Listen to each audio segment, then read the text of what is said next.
Saya rasa macam worthless sangat yang makanan pun orang kena hantar, guys. So dia macam saya rasa, Tapi bila jadi miscommunication macam tu, hanginlah dik. Allah. Rasa lemah sangat. So macam tak nak keluar. Memang tak nak pergi sebab buat swab test sebab macam tak larat. Kita pakai tudung bukan suka-suka. We have reason for it. I will outwork everyone. Saya akan bekerja lebih keras daripada favourite rapper awak di luar sana. Kali jangan masuk IG kami, buat IG fake, baca komen lepas tu moyan. Jangan ya, jangan. Aku tidak akan maafkan kau sampai aku tutup mata. Itu aku nak bagi tahu kau.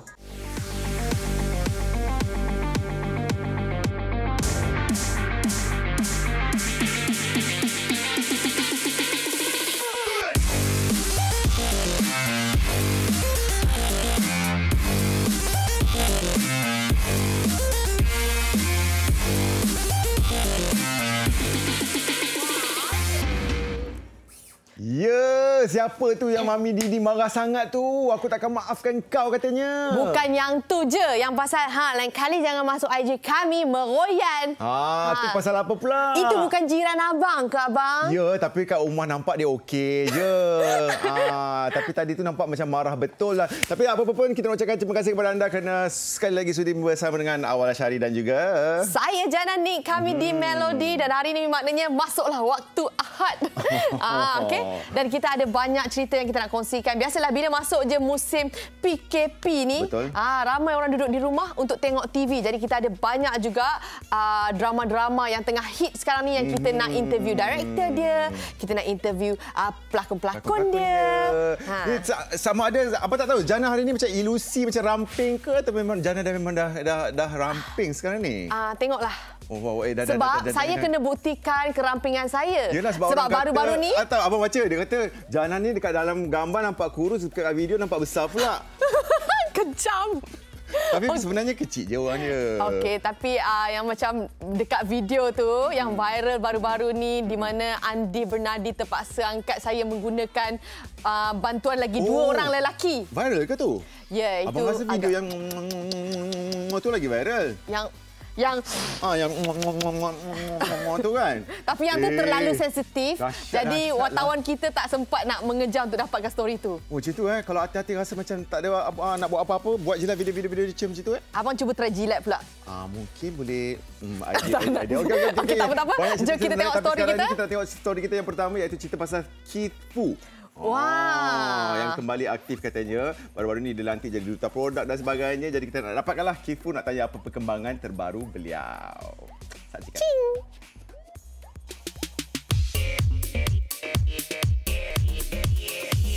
Baiklah, ini pula cerita tentang pelakon Keith Foo. Kabarnya beliau kembali memacu kerjayanya sebagai seorang pelakon selepas sekian lama tidak aktif dalam dunia lakonan. Melody sempat bertemu dengan Keith Foo ketika majlis pelancaran beliau sebagai duta satu produk kecantikan dan kesihatan. Okey, Keith ingin mengucapkan terima kasih pada produk yang memilih Keith sebagai duta, dan sebenarnya ini adalah impian Keith untuk jadi duta untuk produk tempatan dan support produk tempatan. So thank you very much dan kita sangat bangga dan bersyukur sebab dalam keadaan pandemik macam ni pun masih dapat rezeki lagi. Nak tanyalah mengenai kerjaya Keith untuk tahun 2021 ni, kalau boleh dikongsikan kepada peminat, ialah dah lama tak tengok Keith di kaca TV dulu. Orang kata buka TV mesti ada muka Keith. So sekarang macam mana perancangan untuk kerjaya lakonan Keith itu sendiri? Sebenarnya daripada akhir 2019 hingga 2020 Keith dah shoot beberapa projek, ada filem, ada drama, telemovie dan lain-lain. It's just that kita stop time lockdown tu je lah. Selain tu semua Keith shoot back to back. So banyak jugalah akan korang tengok Keith kat kaca TV nanti. And then sekarang ni tengah shoot drama untuk salah sebuah stesen TV kat Malaysia ni juga. Lepas tu akan shoot Super Tele. Habis shoot Super Tele tu akan masuk shoot drama. Habis drama tu akan masuk mungkin start shoot filem. Kembalikan nama Keith Foo. Orang kata buka TV mesti ada muka Keith. Mungkin Keith Foo sendiri nak kembalikan kerjaya Keith Foo macam dulu lagi. Kalau diizinkan Tuhan dan saya diberikan rezeki, yes, why not? Saya saya memang nak. Tapi kalau tak macam sekarang ni pun saya dah sangat bersyukur. Dengan keadaan pandemik, dapat bekerja pun dah bersyukur dah sebenarnya. Dan saya salah satu seorang yang sangat beruntung lah sebenarnya, masih dapat syuting dan dapat menjana pendapatan untuk keluarga saya. So sangat bersyukur. Kali apa yang Kit boleh katakan kepada peminat yang rata-rata sentiasa menyokong ya, walaupun Kit tak aktif lagi dulu tahun 2009, kurangnya drama-drama Kit. So apa yang Kit boleh katakan kepada peminat yang sentiasa menyokong kerjaya Kit selama ni? Pada peminat-peminat saya, fan-fan saya, dari lubuk hati saya, Kit nak cakap terima kasih lah sebab korang dulu sampai sekarang tak pernah berhenti untuk support Kit, walaupun di social media atau jumpa kat luar and everything, masih minta bergambar. I'm touched. Stay tune. Tahun ni banyak comeback saya tahun ni. So stay tuned and thank you so much for your prayers and your support. God bless you guys and selamat tahun baru 2021.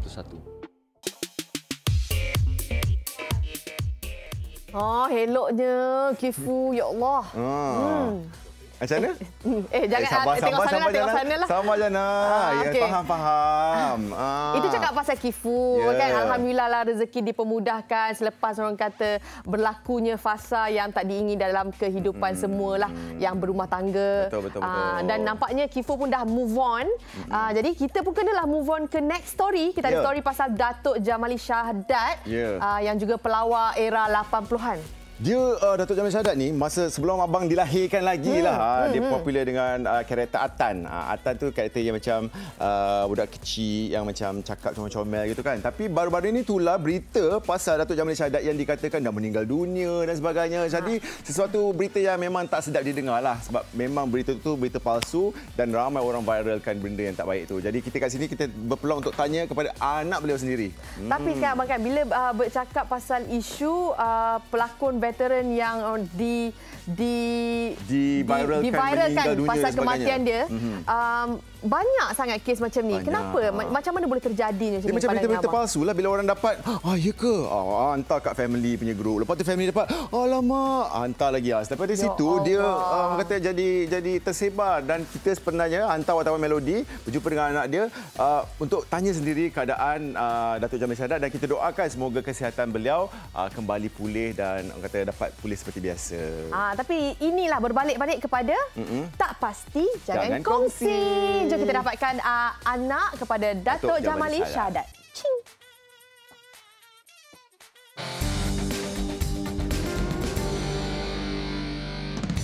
Atan, kau berapa mana? Keadaan kesihatan pelawak veteran Datuk Jamali Shahadat kini semakin uzur.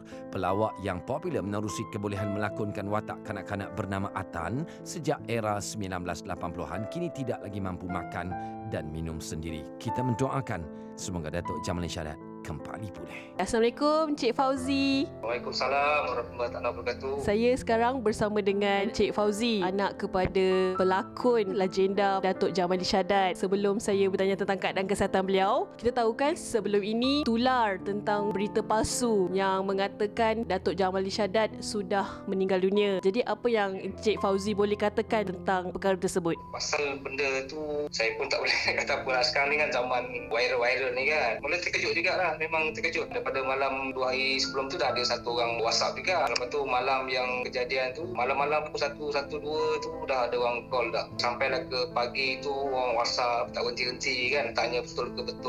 Saya pun cakap benda tu tak benar kan. Tapi memang mengganggu juga. Kesan sangat betul tidak lah. Tapi sikit lah kan. Benda tu tak betul kan. Di viral-viralkan. Lepas tu yang kongsi-kongsi tu pun tak pasti. Dia kongsi lagi. Jadi tak apa-apa elok lah macam tu. Peminat-peminat nak tahu bagaimana dengan keadaan kesihatan Datuk Jamali Shahadat sekarang? Sekarang dia punya kesihatan dia memang agak merosot banyak lah daripada compare 2 minggu lepas apa semua. Dia boleh lagi berdiri lama sikit, makan pun boleh duduk dekat kursi makan kan. Tapi cuma suap je lah. Sekarang ni dia macam baring sajalah. Kemudian dalam 3-4 hari ini pun dia punya kahak pun agak banyak juga tu. Rawatan susulan ada klinik lah 13 kali. 4 hari lepas tu ada pergi klinik swasta lah kan. Tak rawatan apa semua, tak ubat apa bagai semua. Tengok kata tak ada apa-apa masalah, cuma kahak je lah. Encik Fauzi boleh kongsikan sejak bila beliau uzur sakit? Kalau nak ikutkan sebelum mak meninggal tu okey lagi lah 2018. Lepas mak meninggal tu 2018 bulan 6 raya pertama tu kan. Lepas tu dia dah mula lah diamkan diri, banyakkan tidur je. Kita suruh dia buat kerja apa semua pun macam dia tak nak buat kan. Kalau masa mak mak dia dulu, dia dengar juga cakap mak tu kan, buat kerja serang bunga apa semua. Bila dah mak tak ada tu, dia dah mula macam tu, lepas tu down. Sampailah sekarang ni, daripada boleh duduk, makan duduk, sampailah makan suap baring macam ni. Kalau orang datang pun dia tanya-tanya dia apa khabar, kenal ke tak kenal ke apa ke kan. Dia tengok lama-lama tenung orang kan. Kadang dia ada satu benda tu dia nak cakap, macam dia kata khabar baik contohlah kan. Tapi dia mulut dia buka, suara je tak keluar. Kepada peminat-peminat Datuk Jamal Irsyadat kan, mendoakan keadaan kesihatan beliau. Selaku anak, apa yang Encik Fauzi boleh katakan? Pada saya yang masih kenal lagi dia, peminat-peminat dia, peminat setia, kawan-kawan lama yang mana-mana, NGO, siapa sajalah, doakan je lah. Doakan dia sihat, dipanjangkan umurnya, dapat pulih seperti kala kan. Kalau ada viral berita yang tak pasti tu, tak payah kongsi. Kalau ada pun biar kita yang keluarga yang akan viral kan. Tapi pun yang orang daripada Terengganu, cuma anda boleh tahu ayah dah meninggal ni pun jadi biar kita yang viral kan, tak payahlah orang lain. Kepada mereka di luar sana, mungkinlah kan ada yang ingin memberikan sumbangan ataupun seikhlas hati kepada Datuk Jamal Irsyadat. Apa yang Encik Fauzi boleh katakan? Sumbangan, nak kata sumbangan apa, kewangan ke apa ke, tak adalah sangat kan. Tapi kalau ada tu pun bagi macam beli jemik lampir, pakai buang, makanan untuk yang hasiat-hasiat, pesan peliban apa bagai semua kan. Bagi sumbangan, doa pun dah cukup lah saya ingat. Alhamdulillah. Kalau apa, ada kawan-kawan dia yang melawat dia macam happy sikit. Bila depan mata dan tak boleh sentuh, macam-macam lah yang datang di fikiran. Takkanlah saya buka tudung kan, tak manis lah macam tu. If you can't take it, if you don't have that in you, then don't read it. Ya, masih lagi bertemankan kami dalam Melody. Apa cerita panas kita seterusnya, Jana? Okey, kita panas-panas pun kita kena berehat juga. Sejukkan hati kita. Sebab kita nak interview pengarah dan pelakon daripada drama yang tengah panas sekarang ni. Oh, ada panas jugalah. Sekarang ni kita ada di talian Nat Zainal, merupakan heroin kepada drama tersebut. Hello, Nat. Ini dia Juwita. Hai, Jana. Apa khabar? Buat apa tu hari-hari Ahad ni? Duduk rumah je, Wak. Kemar-kemar rumah. Wah. Saya dapat berita yang awak berbadan dua. Congratulations. Oh, thank you. Yang berlanggar kamera. Thank you. Okey, Juwita. Ya. Memegang watak sebagai heroin dalam Takdir Yang Tertulis. Drama ni trending tiap-tiap hari. Number one, menjadi orang kata perbualan hangat netizen lah. Maki-makian, kecam-kecaman. Nak Zainal lah pula pelakonnya. Apa cabaran bawa watak ni, Nak Zainal? Saya rasa sebab pertama kali bekerjasama dengan Abang Jad, Syarul Zat. Jadi saya tak familiar lagi dengan cara bekerja mereka kan. Saya tak sangka yang ada certain scene yang begitu panjang sampai 12 ke 20 page. Bila saya masuk set, jadi nervous kan, takut sebab everyday boleh dikatakan setiap pelakon pun emotionally drained sebab cerita dia syarat dengan emosi dan tapi bagus tadi, ibarat macam bootcamp untuk actors. Bagus. Everyday kita memang diperah tapi alhamdulillah lah, okeylah. Okey. Ni sekarang dah masih dalam pembikinan ke ataupun dah habis dah syuting semuanya? Kita dah selesai, dah tamat dah semua. Okey, antara cabaran-cabaran lah. Sekarang kita tahu kan masa PKP dan sebagainya, lepas tu kita okey balik dan PKP balik. Ada tak sepanjang syuting tu dilakukan pada musim-musim PKP dan sebagainya? Ya, dan masa di hujung-hujung penggambaran tu sebenarnya kes dah makin naik. Jadi kita dah siap sedia mungkin kita akan postpone shoot.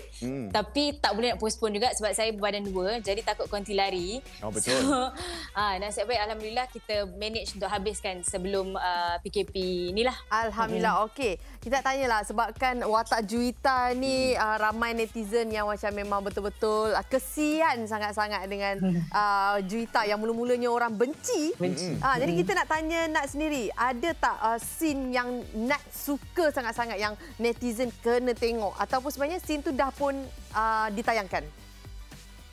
Okey, sebenarnya hari itu dah ada satu scene di hospital bila dia confront dengan isteri kedua Ruhila yang dibawakan oleh Elvina watak tu. Dan ada lagi satu scene selepas ini tapi tak boleh beritahu lah kan. Betul. Itu pun scene konfrontasi juga yang besar melibatkan ramai juga cast di depan rumah, kita bagi clue. Itu pun menarik juga untuk ditonton nanti. Okey, macam nak kata tadi kan, dia memang semua pelakon-pelakon emotionally drained dan sebagainya. Ya, betul. Nak tanyalah pengalaman pengalaman masa berbadan dua, tentu first trimester dan sebagainya. Macam mana nak cope dengan keadaan syuting pada ketika tu? Okey, jujurnya masa awal-awal saya dapat cerita ni, saya hampir nak tolak juga sebab saya rasa saya macam tak larat. Lepas tu, bila on set, saya dah set otak saya, okey, ni kerja je.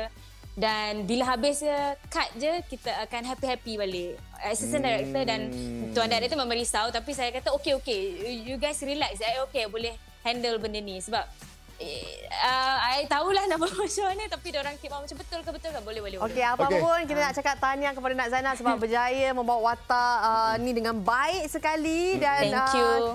Penonton pun tak sabarlah. Katakan sesuatu lah kepada penonton-penonton yang support Nak selama ni.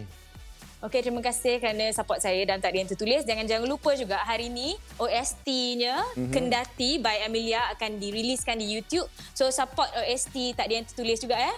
Tengok kat YouTube. Alright. Bye Nak Zainal, Juwita. Okey. Jom kita bersama pula dengan Mia Sara yang mempersoalkan tentang kenapa ada production yang question. Suruh dia buka tudung. Buka tudung baru nampak realistik. Pakai tudung tak realistik. Untuk menyampaikan Hanim Harun sebagai advisor, insya-Allah. Sebelum ini berlangsung pelancaran minyak wangi yang menawarkan pelakon Mia Sara sebagai salah seorang duta untuk produk tersebut. Wah, tahniah Mia. Lama kita tak nampak Mia dekat kaca TV kan, ramai yang duk rindu tu. Jom kita bersama dengan Mia Sara apa agaknya projek-projek dan program-program terbaru. Berlangsung pelantikan Mia sebagai duta untuk produk minyak wangi kan. Kongsikan sedikit apabila diberi kepercayaan itu. Saya memang rasa bersahati untuk join projek ni dan saya tak sangka jugalah dipilih saya. Sebab saya pun baru-baru ni dah macam tak berapa familiar dengan saya sebab ingat saya dah tak berlakon, dah tak apa. Terima kasih banyak-banyak lah. Kita tengok Mia ni kan daripada kecil lagi kan. Sekarang ni apa agaknya projek-projek terbaru Mia? Adakah sekarang ni Mia masih lagi aktif berlakon ke? Jarang dah nampak Mia dekat kaca TV kan? Start daripada tahun lepas tak adalah kurang, saya dah tak banyak berlakon, tapi masih ramai lagi yang ingat saya tak berlakon padahal saya dah banyak berlakon dah, cuma tak tahu lah, maybe orang dah tak tengok. Sebab tu orang ingat saya dah tak berlakon dah. Macam Mia sendiri katakan, Mia masih lagi berlakon, tapi you berlakon dalam program ataupun channel kanak-kanak. Pernah tak Mia terfikir cuba sesuatu yang baru, maksudnya bawa watak-watak yang lain? Saya memang berminat nak teruskan dengan watak-watak lain. Cuma sebab saya dah membesar dengan satu saluran ni, orang memang dah terikat dengan watak saya budak-budak yang macam tu. Tapi dah rezeki saya macam ni, so saya terima je. Kalau ada peluang, memang sangat berminat lah. Sebab saya dah lama sangat stuck dalam kategori yang sama macam ni. Walaupun saya dah 16 tahun, kira saya dah dalam 10-11 tahun jugalah carry benda yang sama. Tadi ketika temu bual you bersama dengan wartawan yang lain, you meluahkan rasa kesal you apabila you merasakan bahawa ada sesetengah pihak produksi yang tidak memahami you. Mereka masih lagi tidak menghormati keputusan you untuk bertudung, yang mana mereka meminta you untuk membuka tudung. Kongsikan sedikit mengenai perkara tersebut. Time tu saya baru je start pakai tudung, jadi saya faham lah maybe tak ramai tahu lagi. Tapi sekarang saya dah kira 5 tahun bertudung, mostly semua orang dah memang tahu saya pakai tudung. Saya tak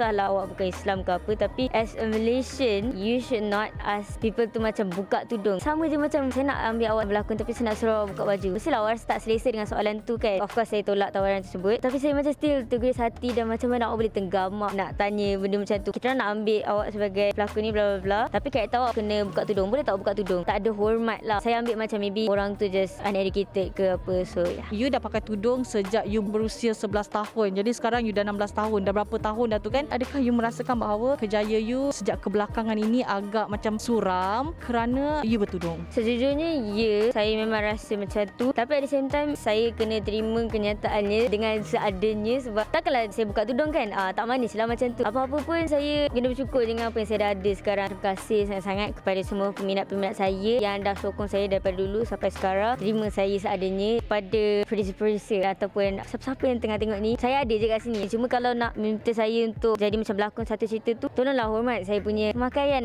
Kalau tahu saya pakai tudung, kalau nak ambil yang tak pakai tudung, in the first place you should not even take me as your pelakon lah macam tu, because you cannot ask someone to buka tudung macam tu. It's not nice lah. Bukanlah nak burukkan orang ke apa. Saya pun tak mention siapa. Saya yang dah lama dalam industri, dalam 10-11 tahun ni pun orang boleh cakap macam tu kat saya, apalagi orang-orang yang baru nak start dalam industri ni. Saya harap benda ni stop kat saya je lah. Orang ambil pengajaran tentang benda ni pada orang yang tak tahu lagi, ataupun macam bangsa macam Cina ataupun India tapi yang Malaysian, take take note lah. You should not ask someone pakai tudung to simply buka tudung. Because kita pakai tudung bukan suka-suka. We have reason for it.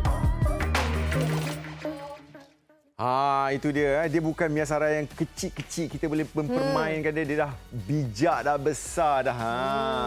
Dah sangat matang dalam berkata-kata. Tapi kan dah banyak cerita dalam minggu ni dengan minggu lepas dah 2 kali dah cerita isu apabila produksi nak memilih orang yang tak bertudung. Maksudnya bila nak datang approach tu, patutnya kita dah tengoklah penampilan orang tu sendiri macam mana. Betul kalau tak nak ambil orang bertudung, ambil je Jana Nick. Kan senang. Tak payah suruh buka ke apa ke kan. Itulah antara benda-benda yang kita perlu educate.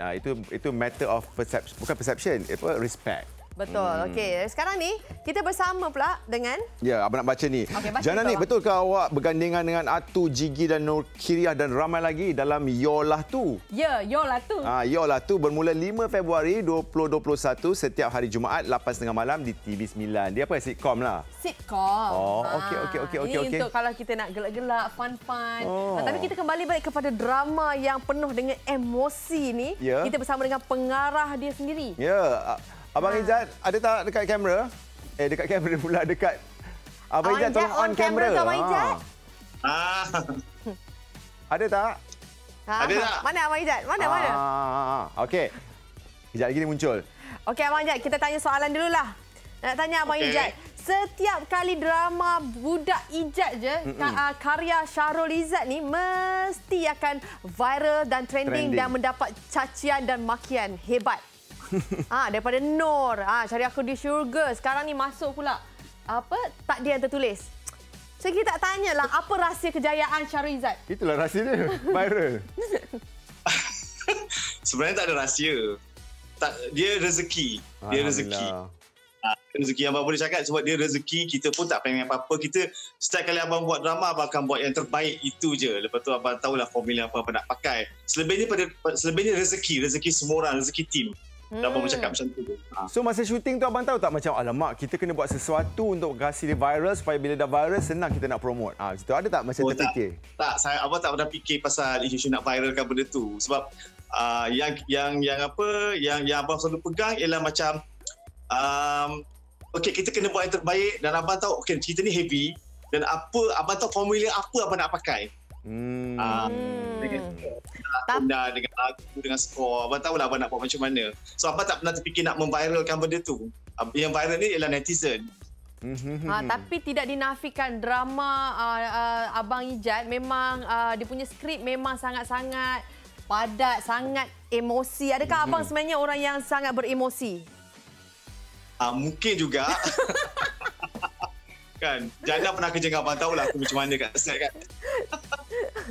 Dan boleh dikatakan abang garapkan skrip tu dengan baik dan menghasilkan satu produk yang orang kata digemari ramai lah kan?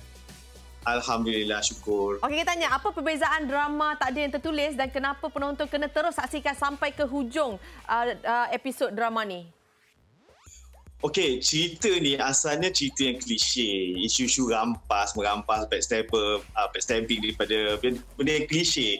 So, abang apa yang abang buat lainnya sikit ialah macam normally kalau kita tengok cerita pasal rampas-rampas ni watak yang kedua akan dia jahat. Tapi kali ni abang buka sikit macam setiap orang ada alasan masing-masing kenapa terpaksa jadi jahat.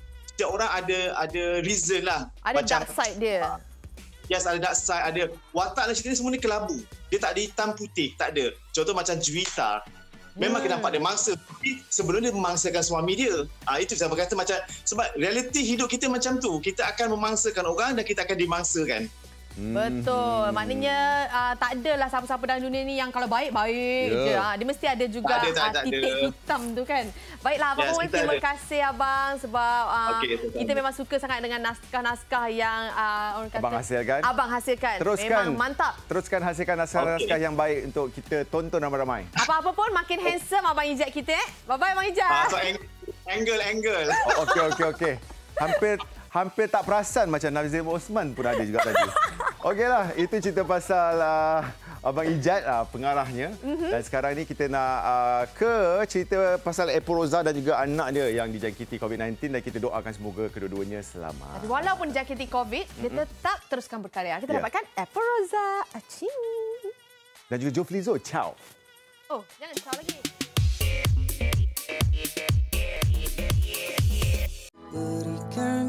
cinta ini. Menerusi pendedahan yang dibuat oleh beliau di laman sosial, vokalis drama band April Rosa menyatakan beliau telah dijangkiti COVID-19 sebelum ini. Walaupun pada mulanya agak keberatan juga untuk menerima sebarang panggilan dari pihak media. Apapun, April kini sudah beransur pulih. Syukur Alhamdulillah. Jom kita dengarkan luahan dan cerita beliau. Alhamdulillah. Terima kasih Nick sudi ambil tahu pasal kawan-kawan.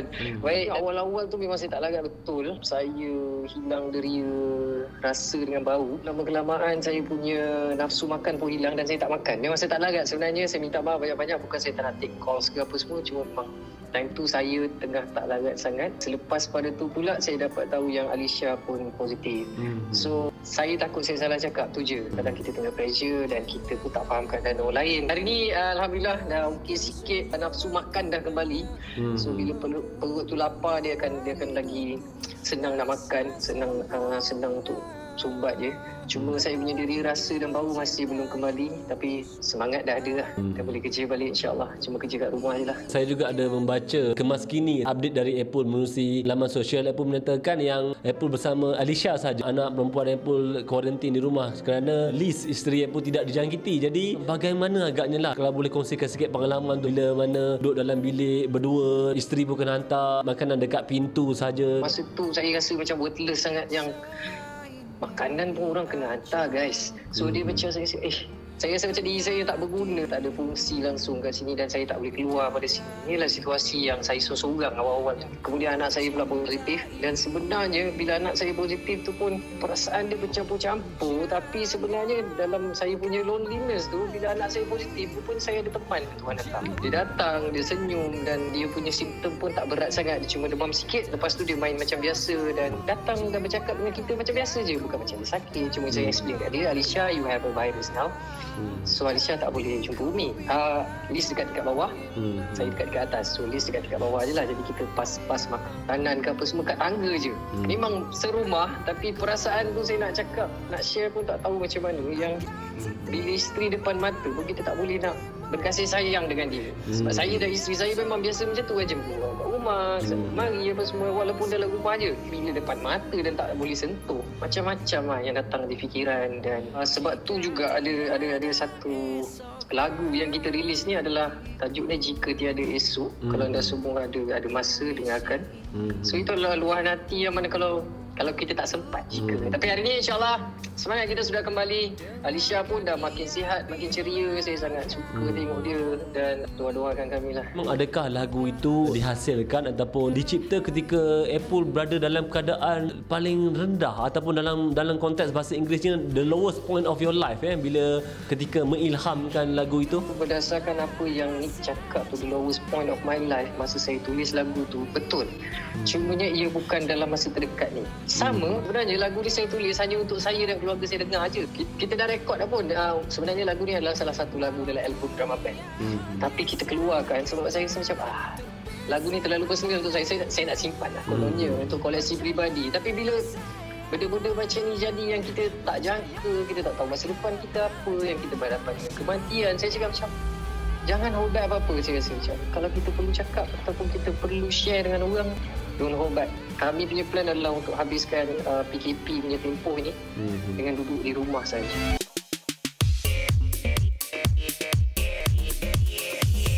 Selamat pagi cikgu, membaca itu jembatan ilmu. Penyanyi rap popular Joe Flizzo baru saja melancarkan single terbaru kolaborasi bersama dengan MK K-Click dan penyanyi terkenal Korea Selatan J-Pop.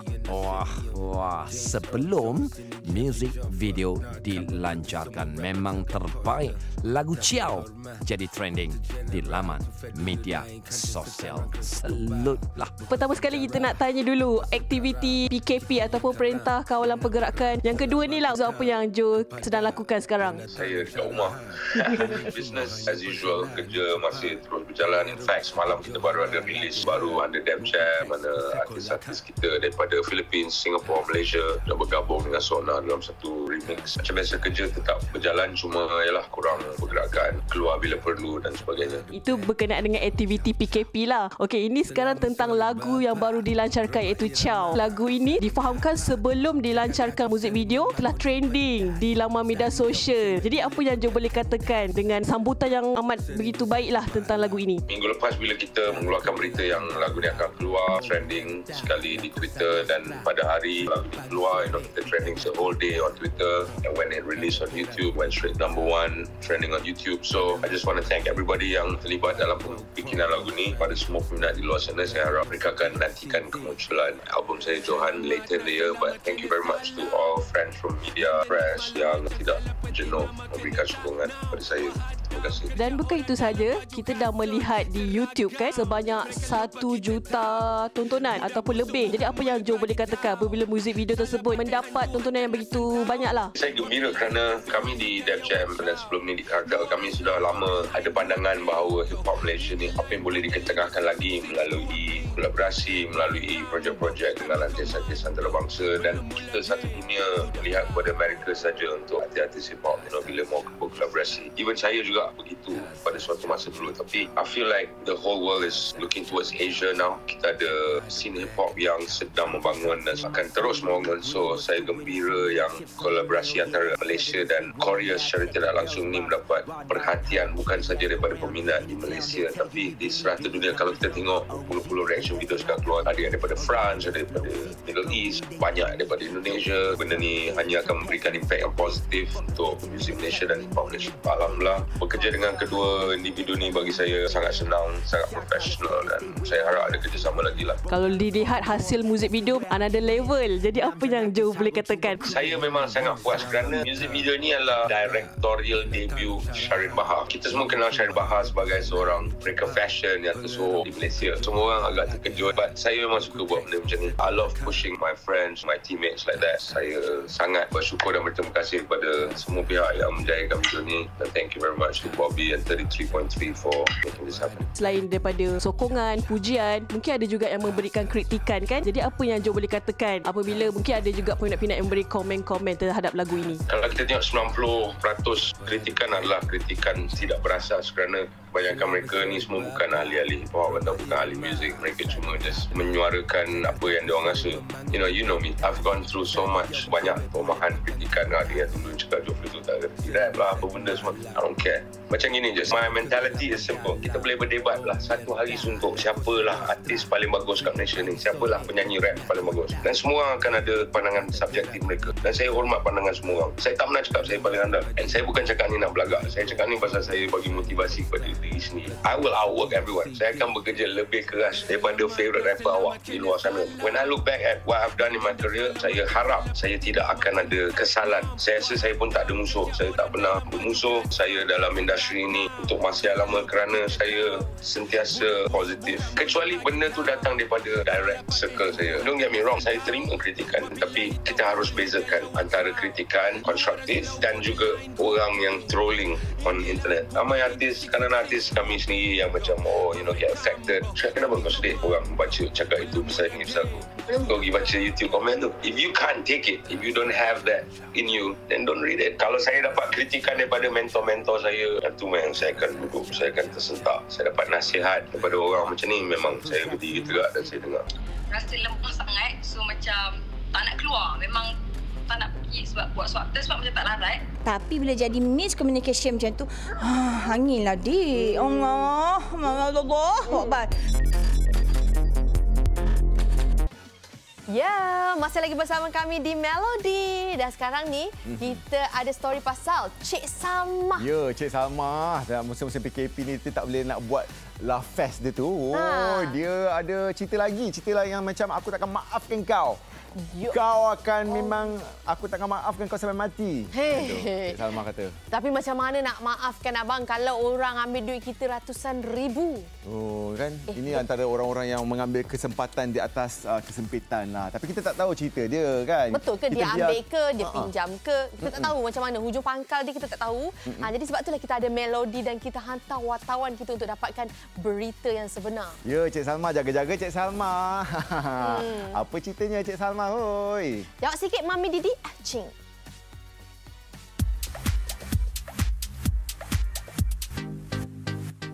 Kau nak jawab je apa aku cakap kan?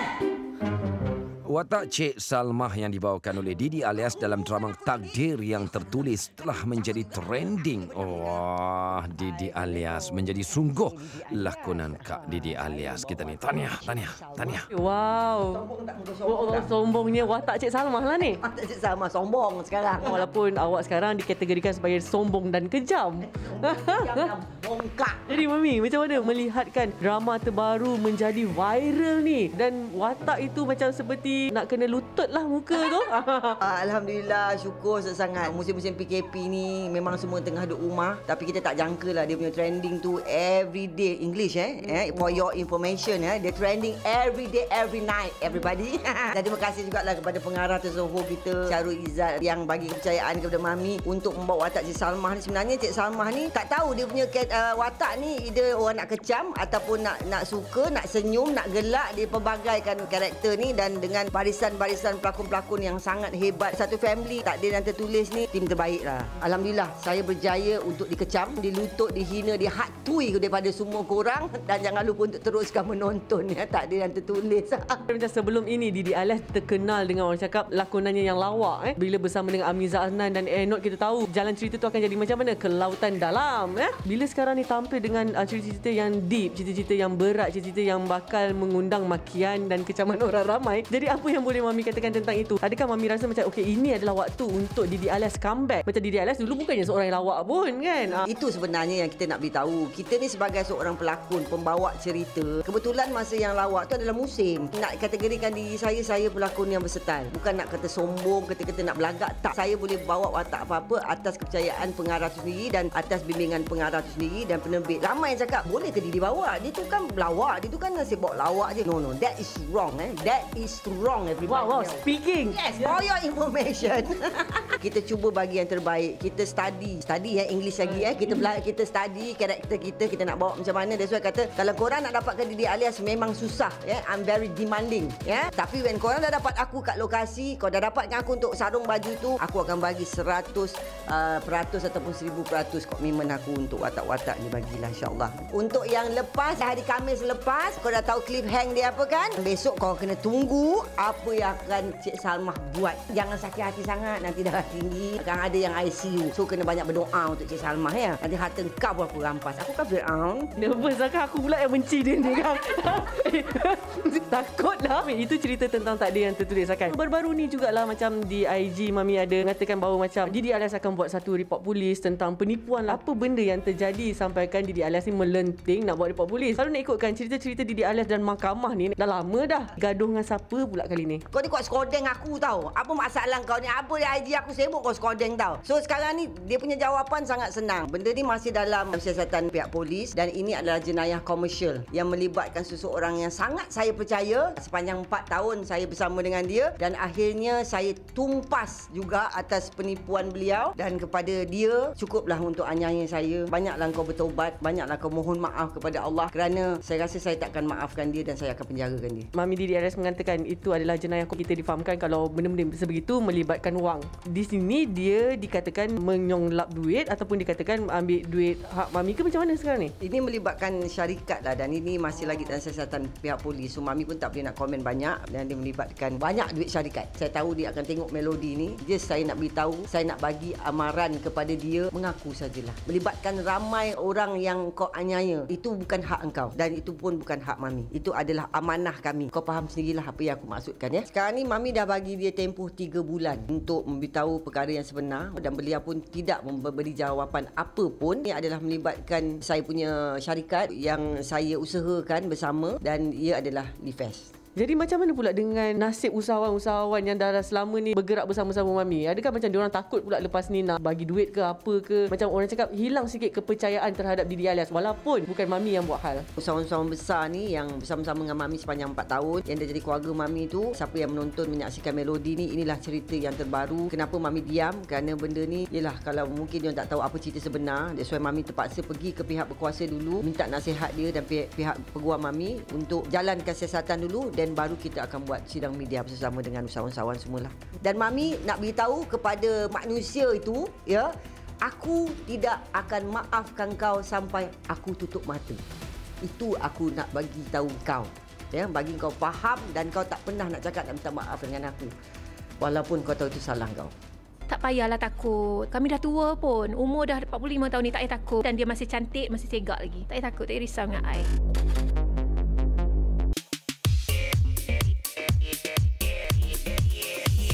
Masih terasa di waktu dahulu. Okey, akhirnya kumpulan Iklim kembali dengan single terbaru Mawar Kasturi. Kalau boleh ceritakan sedikitlah mengenai single Mawar Kasturi ni. Planning sebelum pada PKP lagi. Dari tahun lepas lah. Saya dengan Kama nak buat single ni. Lepas tu penyanyi tak ada. Kebetulan Kama bagi nombor telefon Azmani. Memang saya minat pada Azmani untuk jadi vokal. Telefon dia fikir ambil masa 2 hari. Lepas tu dia on. Kita pun buat pre-pro demo saja. 18 hari bulan 2. Kita orang turun KL. Booking studio untuk recording. Dan buat pre-pro 2 hari. Lepas tu jalan je. Bermula PKP yang pertama. Itu lah. Lepas tu produk tu jadi terperap. Jadi tak tahu fikir sampailah bulan 11 tu terkeluarlah kita join dengan MVM. Kenapa Azmani dipilih? Adakah kerana suaranya mirip dengan suara arwah Abang Salim ataupun kerana rasa dia memang layak untuk menggantikan posisi vokalis tu? Sebenarnya dia ni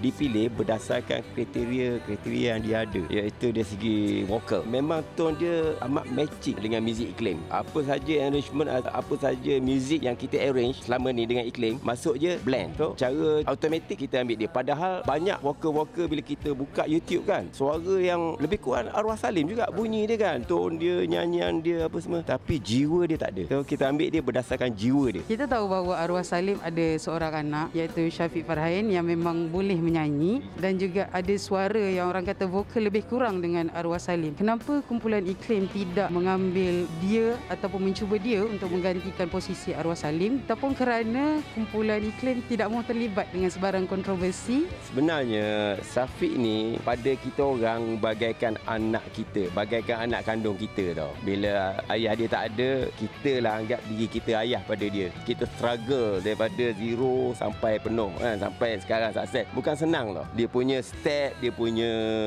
arus, dia punya track tu bukan senang. So kita tak nak Syafiq tu terpaksa mengharungi kesengsaraan yang sama. Pasal kita rasa kita ayah dia. Itu je sebab dia. Tapi kalau dia nak menyanyi for leisure, why not? Boleh je. Azmani pun dah kira macam ayah dia juga. Dan boleh je anak nak duet dengan ayah sekali-sekali kan. Dia ada kejayaan tetap dia. So kita tak nak mengganggu gugat dia punya kejayaan asal. Bermakna sebelum-sebelum ini kumpulan Iklim tidak pernah ada masalah lah untuk Syafiq menyanyikan lagu-lagu Iklim ataupun untuk bergabung untuk persembahan istimewa ke apa dengan kumpulan Iklim. InsyaAllah kalau ada apa-apa konsert. Lagipun sebelum ni Saudara Malik Kamal dulu pernah manage satu show Iklim dengan Azmani dengan Syafiq sekali, berganding baru 2-3 lagu. Okey, alhamdulillah nampak serasi. Kita tahu sekarang PKP kita tak boleh ada sebarang gathering kan. Jadi adakah sebarang perancangan ke arah konsert, sebab kita tahu Iklim adalah satu kumpulan kita boleh katakan legenda lah, dan ada banyak single-single, album-album, lagu-lagu yang hit untuk pendengar-pendengar, dan masih ada lagi orang muda yang baru mengikuti kumpulan Iklim ni pun suka dengan lagu-lagu Iklim. Memang sekarang ni kita tengah merancang beberapa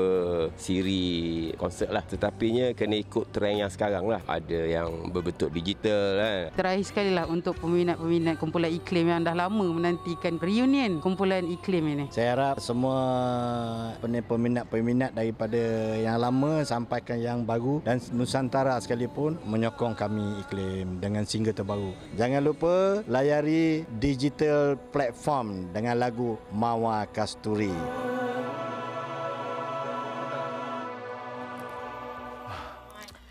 Okey, itu dia macam-macam cerita kita ada ni. Apa tu Jana?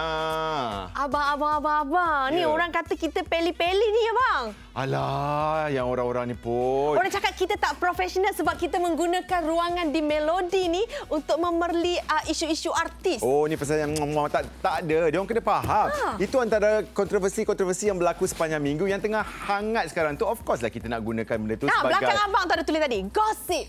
Ya. Apa? Kontroversi. Takkan kita nak cerita pasal ayam makan dedak pula. Kita kenalah cerita pasal apa-apa yang berlaku dalam industri seni. Contohnya cerita muah-muah tu tengah viral. Baru je jadi semalam, Dek. Itulah kita daripada tadi cakap pasal benda tu, kita tak sempat lagi interview. Okey, ada lagi. Minggu lepas kita cakap pasal Syuk. Jangan begitu. Nampak tak? Okey, abang ada lagi abang. Ya.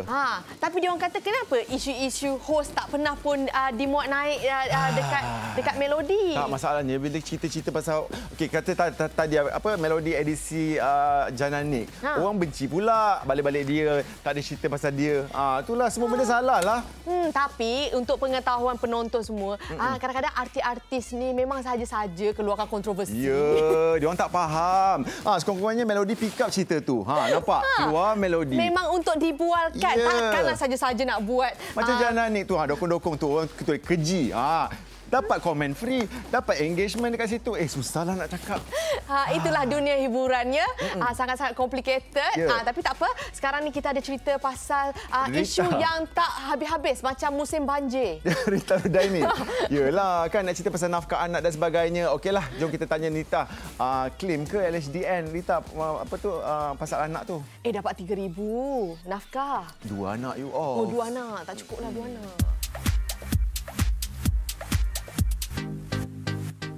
Minggu ini kecoh apabila bekas suami kepada pelakon Rita Rudaini, Aidil Zafwan, telah memuat naik status di Instagramnya menafikan tentang dakwaan beliau tidak membayar nafkah terhadap 2 orang anaknya di bawah jagaan pelakon itu setiap bulan tanpa gagal. Apa agaknya yang berlaku? Jom kita bersama dengan Rita Rudaini untuk penjelasan lanjut. Rita, apa khabar? Baik, Alhamdulillah. Lama tak jumpa kan? Itulah duduk terkurung dalam rumah ni PKP. Sepanjang minggu ini kecohlah juga apabila nama Rita Rudaini kembali menjadi sebutan. Apabila orang pihak di sebelah sana iaitu bekas suami kepada Rita Rudaini memuat naik satu status. Siapa bawa naik? Bekas suami. Betul ke bekas saya bawa naik status tu? Macam tak percaya je awak yang naikkan. Bekas suami lah muat naik satu status di Instagramnya memberi penerangan tentang nafkah yang telah diberikan kepada 2 orang anak you. Kan pihak di sebelah sana sebelum ni tak pernah pun mengeluarkan apa-apa kenyataan. Bagi Rita sendiri, apa yang membuatkan orang kata isu ini kembali naik? Macam mana agaknya permulaan cerita ini? Kami pun tak pernah mengeluarkan kenyataan. Macam yang sekarang ni, kenapa kami keluarkan kenyataan? Sebab sebelah sana yang keluarkan. Tapi ayat berdiam diri tu dalam 10 itu kami sokong. Kami percaya cakap dia berdiam diri. Memang selama ni dia diam je. Tanya khabar pun tidak. Itu betul. Bila dia naikkan status tu, kami pun macam, apa cerita ni? Macam tiba-tiba nak naik hantu nak moyan. Selama mengenali dia bekas tu, dia memang tak pandai bercakap pun. Bukan itu orangnya. Sesiapa yang bawa naik tu faham je lah kan. Sebelum tu, mungkin orang tu dia dah masuk dekat IG saya. Mungkin saya tak tahulah dia guna IG fake ke apa. Dia dah baca komen-komen. Baru kami perasan yang komen-komen sebelum ni resit buku. Ada orang komen kata, akak boleh claim dekat cukai ni, LHDN ni, resit-resit semua akak simpan. Kami seorang yang jujur, kami cakap tak boleh dah nak claim sebab bapa dia dah claimkan anak diorang. Salah ke? Betul lah tu. Selama ni kami tak pernah cakap tak bagi tau. Bila orang tanya, kami cuma cakap dia ada bagi tapi jumlah yang daripada anak saya umur setahun dengan 3 tahun masa kat mahkamah sampai 2021 sampai kereta pun dah terbang. Tapi kami okey. Kami tak pernah minta naik pun. Cuba tanya Aidil, pernah ke Rita pergi kacau dia? Tak pernah minta baju raya, tak pernah. Walaupun kami nak bagi tahu, lawyer kami pernah tanya masa anak kami masuk tadika. Lawyer kami kata, Rita, anak dah masuk tadika kan? Rita nak apa-apa tak? Nak buat tuntutan, nak naikkan jumlah ke apa? Kami tak payahlah kami cakap. Penatlah pergi court. Lagipun dia bukan nak turun pun. Kalau dia seorang yang ayah yang bertanggungjawab katanya tu, dia akan ingat, anak aku dah sekolah, aku kena bagi lebih sikit. Bila pihak di sebelah sana pun telah mengeluarkan kenyataannya, pada malam yang sama Rita pun apa lagi? Teruslah orang kata memuat naik beberapa kenyataan ataupun beberapa status di IG story you mengatakan bahawa macam Rita sendiri katakanlah, nafkah memang diberikan setiap tahun kecuali bulan Disember tahun 2019. Namun jumlahnya masih sama iaitu RM3,000 untuk 2 orang.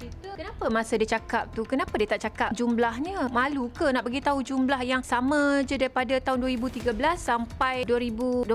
Netizen duk cakap yang kami sebenarnya duk minta tak cukup, tak logik. Kami tak pernah cakap tak logik pun. Itu terpulang orang nak cakap. Cuma bila orang tanya, kami cakap banyak tu je lah. Duit sekolah, duit apa tak ada. Takkan nak kata ada walaupun tak ada. Betul tak hampa? Jadi KL tak cakap utara.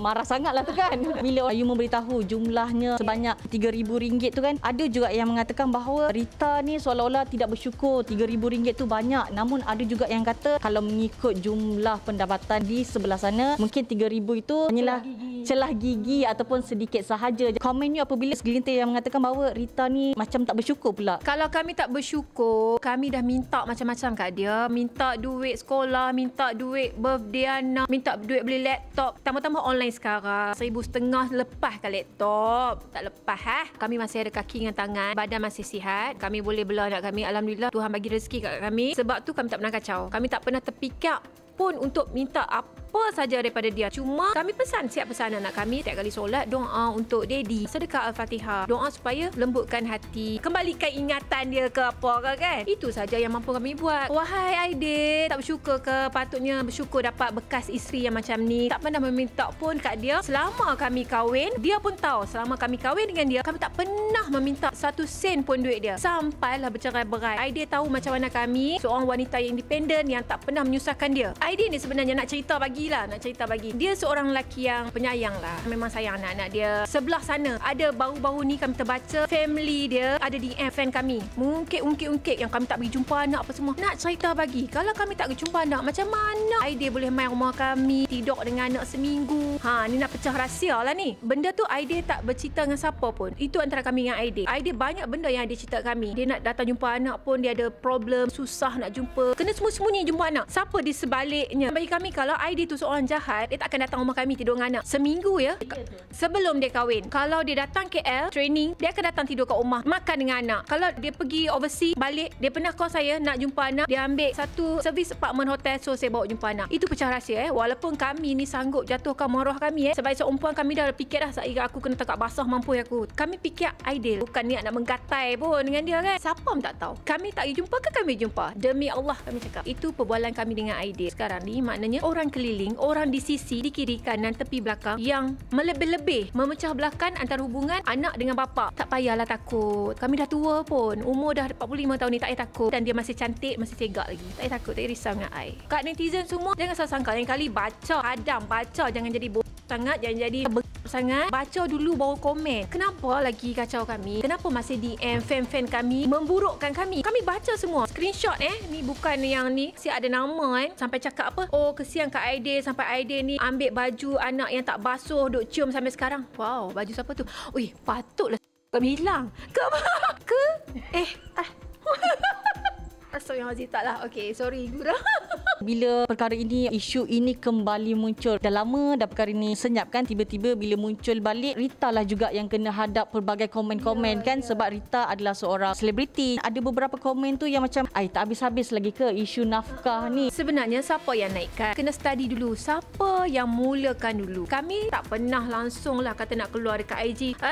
Penatnya, duit pun tak bagi. Tak pernah. Bila benda sana keluarkan macam hari tu, kami kena perbetulkan sikit. Bila kami perbetul, kami ni jenis macam buka habis. Kami tak ada macam keluar sikit. Kami memang jujur. Kalau tak betul, tak betul. Orang di luar sana menganggap kami, bila kami, mulut kami bersuara, kamilah jahat. Orang yang lantang tu adalah orang jahat. Orang yang diam tu adalah orang yang baik dan bijak. Salah tu sekarang. Tak boleh pakai dah benda tu kan. Orang-orang yang macam tu adalah yang paling keji sekali bagi kami. Tahu. Bila keluar macam tu, kami terpaksalah cakap hampa. Bila kami cakap, kami juga kena. Tapi kami okey. Kami kena bertubi-tubi daripada dulu lagi. Kami dah kebah dah. Yang kali jangan masuk IG kami, buat IG fake, baca komen lepas tu moyan. Jangan jangan. Sorry lah cakap tanya khabar. Sekian lama tak tanya khabar. Last kali tahun lepas lockdown. Anak-anak buat apa? Siapa pula tanya anak aku ni? Nak ngorak aku ke apa ni kan? Saya Aidil. Oh, pula number lain pula. Saya nak cakap dengan anak-anak boleh? Anak-anak tengah mengaji. Kita ni yang rasa macam tak apalah, okeylah sekarang. Stop. Korang mengaji, cakap dengan daddy korang. Lepas tu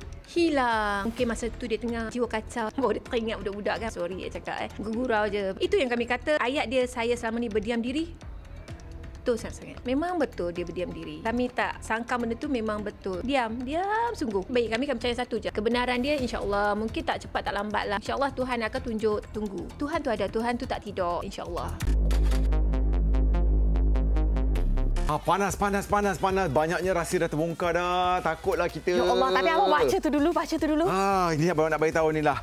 Baik Semula, sebuah lagu nyanyian oleh Faizal Tahir, Jacqueline Victor, Siti Nordiana dan Tuju mengisahkan pelbagai cabaran yang telah rakyat Malaysia harungi. Namun kita harus terus berjuang untuk tidak lupakan tanggungjawab kita bersama demi Baik Semula. Dengarkan Baik Semula di Facebook dan juga YouTube TV3 Malaysia. Ayo kita ikut trend Baik Semula di media sosial sebagai tanda kebangkitan semula rakyat Malaysia. Caranya senang saja seperti berikut. 1. Rakam video anda membuat cover lagu Baik Semula. 2. Muat naik video anda di platform media sosial beserta hashtag Baik Semula Cover, hashtag AJL35 di caption anda dan video anda akan dipaparkan di malam anugerah juara lagu yang ke-35 nanti. Bestnya. Berpeluang masuk TV maknanya video cover tu. Buat video, lepas tu letak hashtag ni Baik Semula Cover dan juga hashtag AJL35. Okey, dah. Betul. Kita akan sambung balik story kita tadi yang tak habis tu perbincangan kita abang. Takutnya. Maknanya tadi tu dah bocor satu rahsia yang besar. Itulah orang kata sarang tebuan jangan dijolok. Abang. Ni, abang kan jiran dia kan, Rita Rudaini tu kan. Aku tak ada kena-mengena dalam cerita ni, tolong. Kita nak tanya abang, ada tak abang nampak kereta? Abang tak nampak pula kereta. Apa nama suaminya abang? Aidil Parking. Tak nampak pula kereta. Mungkin dia naik Grab lah kot. Oh, naik Grab. Ya Allah, tapi sampai seminggu tu abang. Seminggu dia duduk situ? Mungkin ada ni mak bapak dia ada ke, pembantu rumah ada ke. Tapi kalau ada family dia abang, kan? Kalau ada family dia abang, kenapa dia cakap takut kena tangkap basah? Hey! La ilaha illallah. Kau dah jadi netizen dah sekarang ni. Dah. Abang takut nanti sekejap lagi balik. Nanti tengah drive dia tunggu abang kat depan pintu tu. Dia tu kan silsilah nanti dia tolak aku dalam kolam ikan kat rumah aku. Susah nanti. Yang tu cerita lama. Rita dia Rudaini ada reputasi tahu tolak orang dalam swimming pool. Tapi Rita Rudaini dia tak akan keluarkan benda-benda yang dia dah buat. Dia akan keluarkan benda-benda baru. Maknanya banyak lagi rahsia di tangan Rita Rudaini yang kita tak tahu. Maknanya story Rita dan Aidil akan kekal berlanjutan sampai 2030. Okey, apa-apa pun kita tinggalkan cerita tu. Abang nak puji satu je, cantik dia punya aquarium yang dia tahu kat belakang tadi tu. Baru install semalam tu.